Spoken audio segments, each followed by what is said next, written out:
तो दोस्तों, आज हम लोग पढ़ेंगे पार्ट्स ऑफ ए सेंटेंस, अर्थात वाक्य के भाग के बारे में। जिस तरह से आप शब्दों के भाग अर्थात पार्ट्स ऑफ स्पीच के बारे में पढ़े, उसके भेद के बारे में पढ़े, शब्द कितने प्रकार के होते हैं, उनका रोल क्या होता है, कैसे वाक्य में वे आते हैं और क्या अभिव्यक्ति देते हैं। उसी तरह से पार्ट्स ऑफ ए सेंटेंस में वाक्य के अंदर कुछ शब्द आते हैं जो अलग अलग रूपों में काम करते हैं और उनका अलग अलग प्रयोग है। उसमें पहला आपका है सब्जेक्ट। अगर आप सब्जेक्ट अर्थात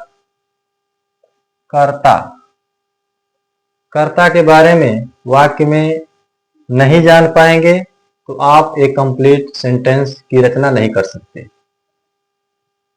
अब सब्जेक्ट किसे कहते हैं? सब्जेक्ट वह है सब्जेक्ट यानी एक वाक्य में जो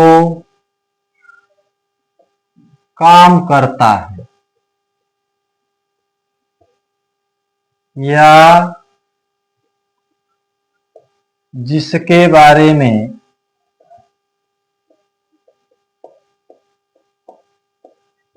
बताया जाता है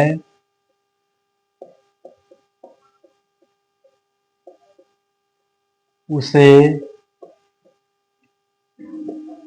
सब्जेक्ट या कर्ता कहते हैं।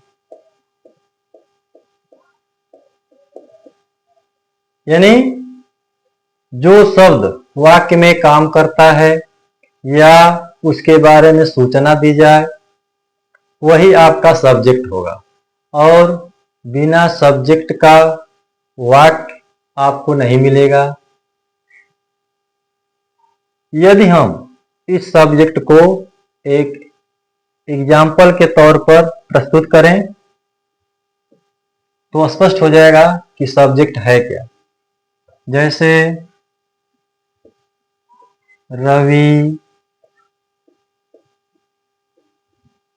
Teach me English. यह वाक्य है रवि टीच मी इंग्लिश। अब इस वाक्य में काम करने वाला शब्द कौन है? रवि। रवि मुझे अंग्रेजी पढ़ाता है, तो काम करने वाला कौन है? रवि। स्पष्ट है कि रवि इस वाक्य में सब्जेक्ट है। यह आपका रवि सब्जेक्ट यानी कि कर्ता हो गया, काम करने वाला हो गया। दूसरे एग्जाम्पल में he found a red pen. यह देखिए, he found a red pen, वह एक लाल कलम पाया। तो इसमें पाने वाला कौन है? ही। यानी ही शब्द इस वाक्य में काम कर रहा है, तो यह आपका हो गया सब्जेक्ट। ठीक है, एक और एग्जांपल लेते हैं। She was in my room.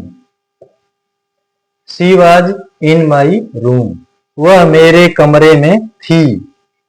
तो अब इसमें सी के बारे में बताया गया है, वह कहां थी। तो सी शब्द आपका सब्जेक्ट हो गया।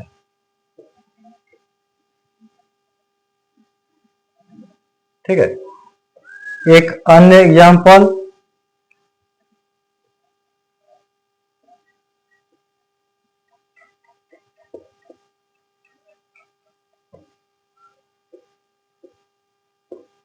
इट इज रेनिंग, वर्षा हो रही है।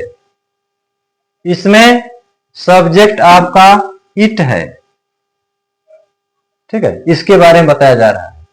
तो इस तरह से सब्जेक्ट अर्थात एक वाक्य में जो शब्द काम करता है या जिसके बारे में बताया जाता है उसे सब्जेक्ट कहते हैं, और बिना सब्जेक्ट के आप वाक्य